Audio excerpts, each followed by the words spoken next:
Chers élèves de 8e, bonjour. C'est avec un immense plaisir que je vous retrouve à ce rendez-vous du savoir. Comme vous le savez, nous ne pouvons pas commencer notre leçon sans passer par notre touche différentielle. C'est la pensée du jour. Voilà celle d'aujourd'hui. Pensée du jour.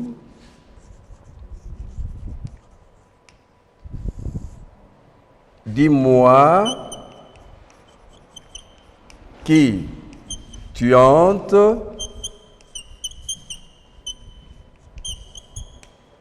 je te dirai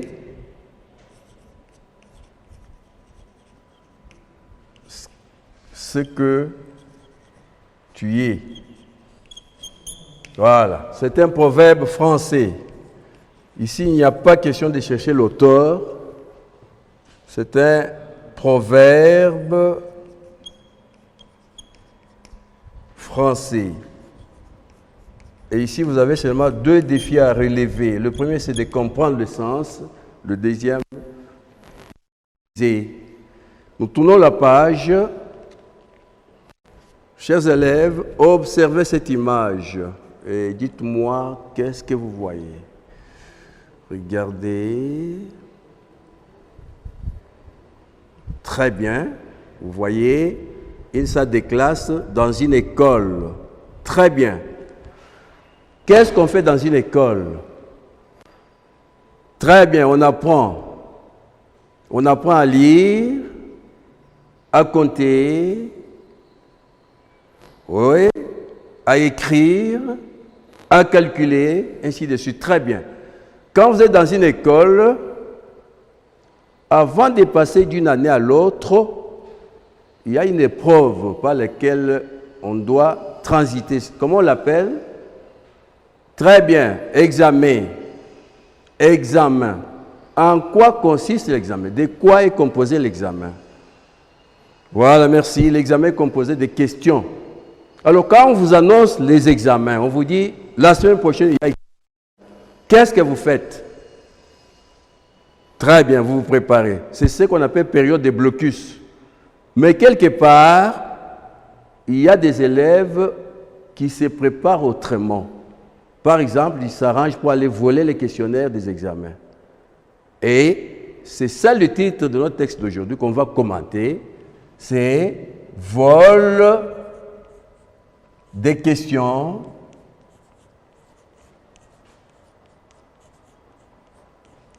d'examen ».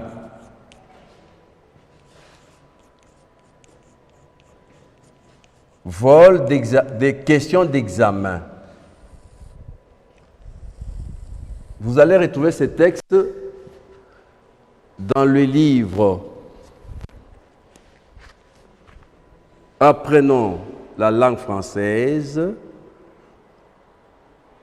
à la page 31. Comme vous le savez, on ne peut pas étudier un texte sans passer par la découverte de l'auteur, de celui qui l'a écrit. C'est pourquoi nous allons commencer par présenter l'auteur de ces textes.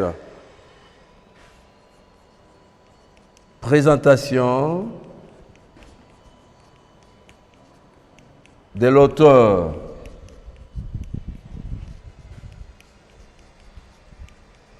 L'auteur de ces textes est un compatriote, c'est un Congolais. Il s'appelle Mumbere Mujomba. C'est un écrivain congolais du XXe siècle.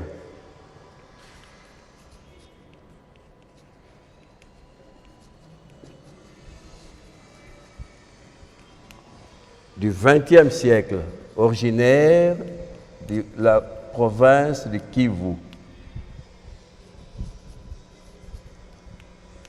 Voilà. Ceci dit, nous passons aux commentaires du texte.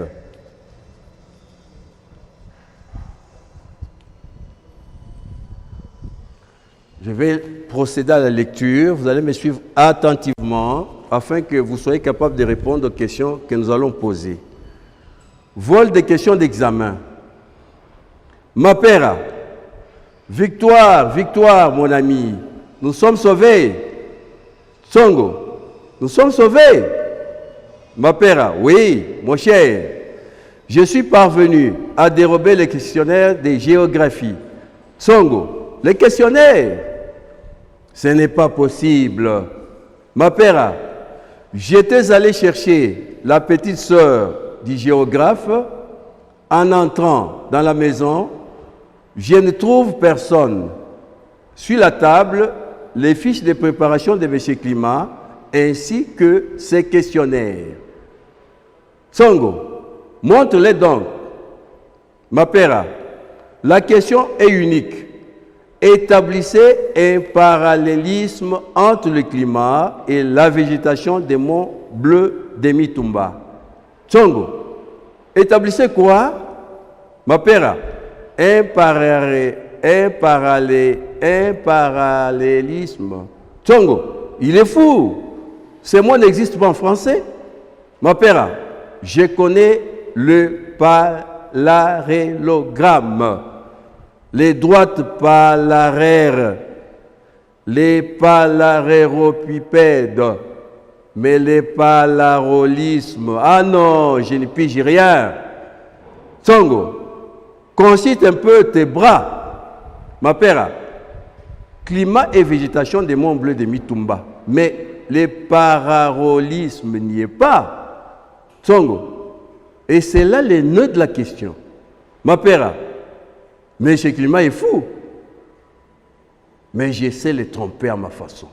Tsongo, on ne peut pas tromper M. Climat, un philosophe. Quels sont les personnages de ce texte? C'est ça la première question. Quels sont les personnages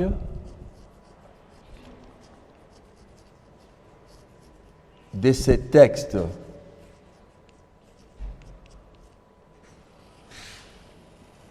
Ok, voilà, il y a deux personnages. Nous avons Mapera et Tsongo. Les personnages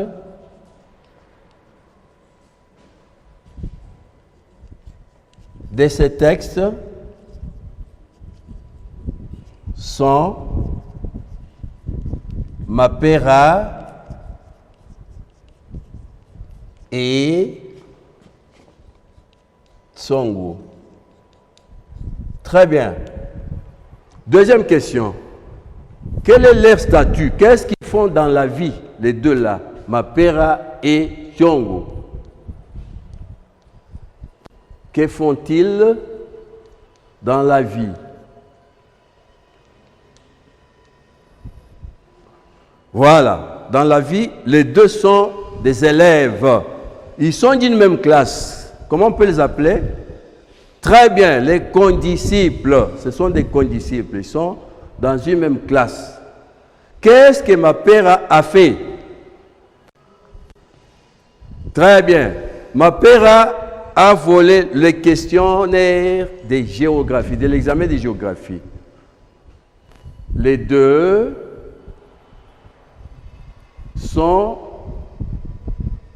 des élèves d'une même classe. On les appelle les condisciples. Ce sont des condisciples.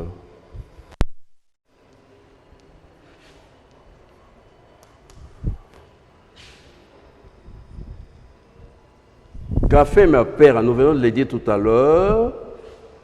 Mapera a volé les questionnaires de l'examen de géographie. Mapera a volé le questionnaire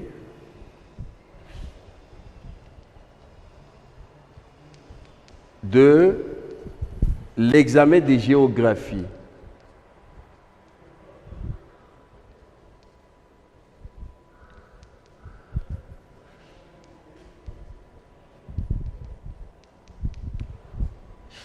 Question numéro 4. Dans quelles circonstances ma père a-t-il volé ces questionnaires?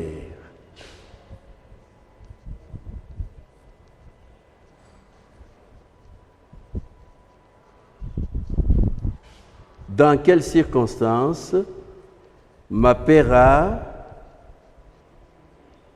a-t-il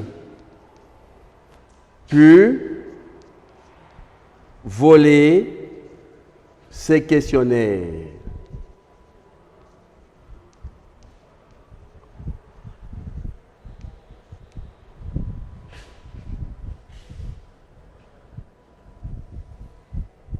Oui. Très bien. Ma père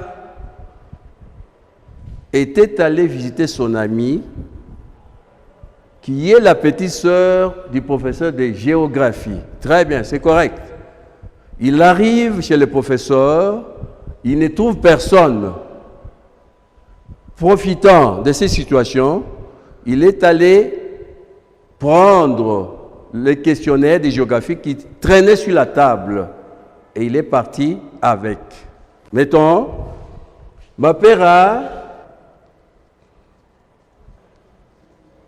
est allé visiter son ami qui est la petite sœur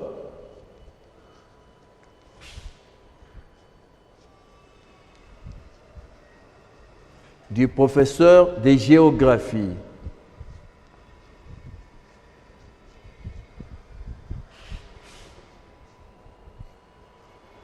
N'ayant trouvé personne à la maison, il en profite pour, dans les textes on parle de dérober, qui est synonyme de voler,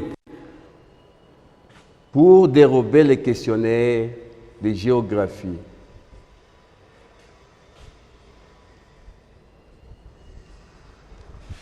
N'ayant trouvé personne à la maison du professeur,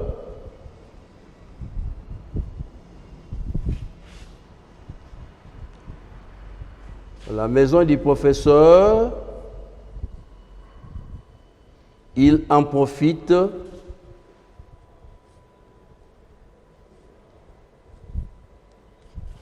pour dérober, qui signifie voler, le questionnaire.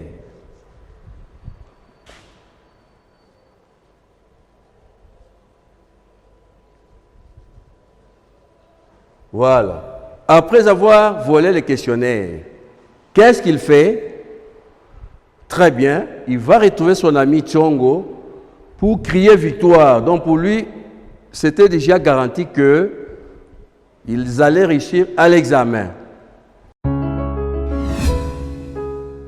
Qu'est-ce que les deux amis font? Ok. Ils s'attellent maintenant à comprendre le sens de la question que le professeur avait posée. Quelle est la question que le professeur leur a posée? La question était d'établir un parallélisme entre la végétation et l'équivalent du mot Mitumba. Végétation, c'est quoi? Voilà, la végétation, c'est l'ensemble des végétaux qu'on peut retrouver. Pouvez-vous me citer quelques végétations que vous connaissez?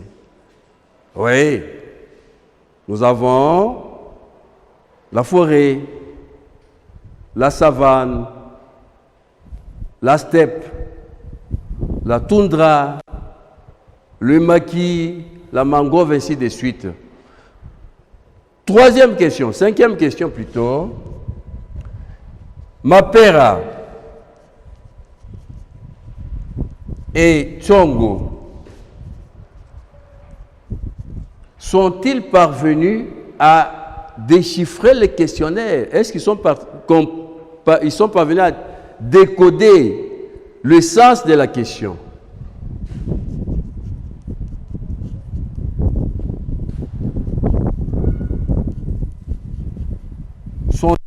parvenu à comprendre, à déchiffrer, à comprendre le sens de la question?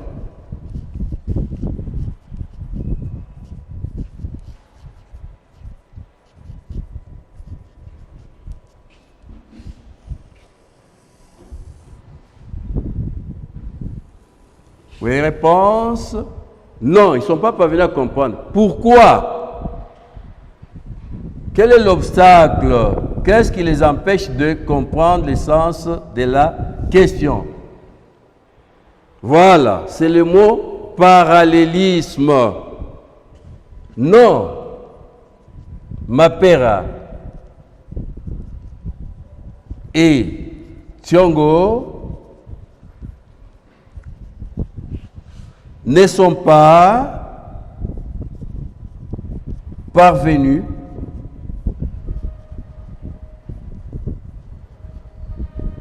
à comprendre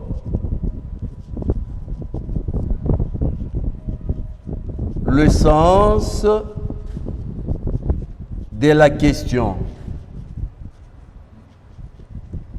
Et ici, l'obstacle, c'est le mot parallélisme, qui signifie rapport, ressemblance, à cause du terme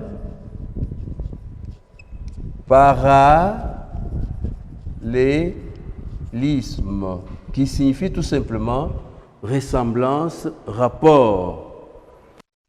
Alors, devant cet obstacle, qu'est-ce qu'ils font? Très bien, ils disent qu'ils vont surprendre les professeurs.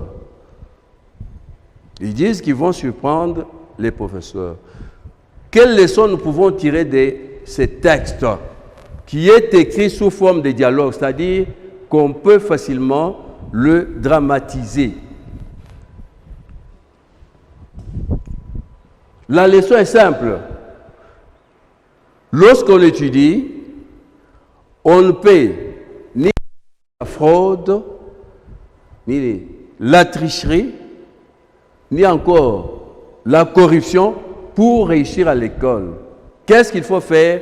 Il faut s'appliquer, il faut étudier, il faut préparer les examens. Je vous donne un devoir à domicile.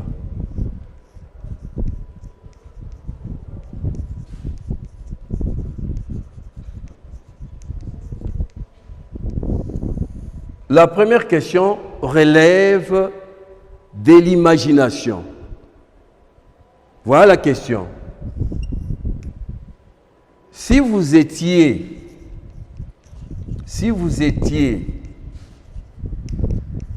Tsongo, qu'auriez-vous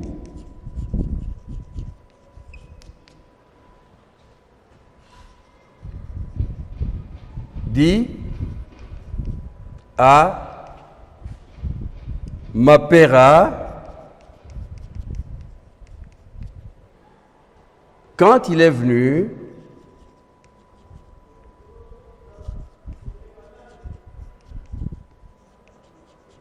avec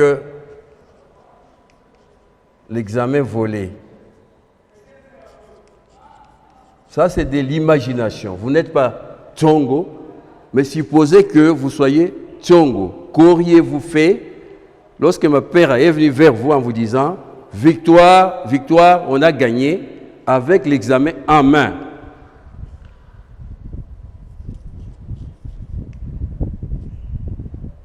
Il y a plusieurs possibilités. Tsongo a adhéré. Il a accepté. Peut-être que vous l'auriez accusé chez le professeur. Peut-être vous auriez adopté une attitude tout à fait personnelle. Voilà la première question. Deuxième question, ce n'est plus de l'imagination, maintenant c'est les jugements. La question est la suivante. Que pensez-vous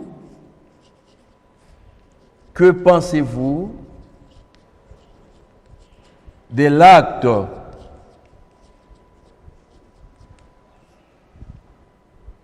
posé par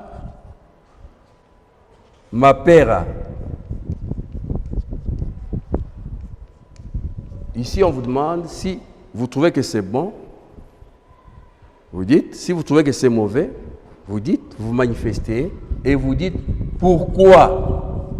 Si c'est bon, pourquoi c'est bon? Si c'est mauvais, pourquoi?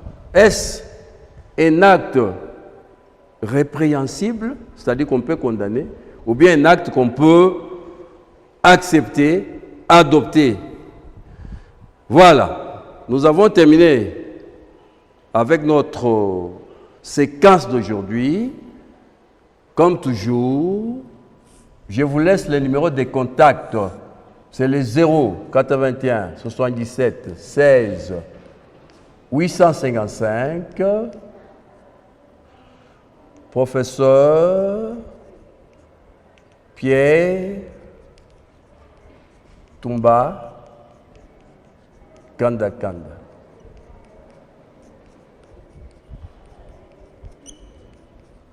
Voilà. À la prochaine occasion.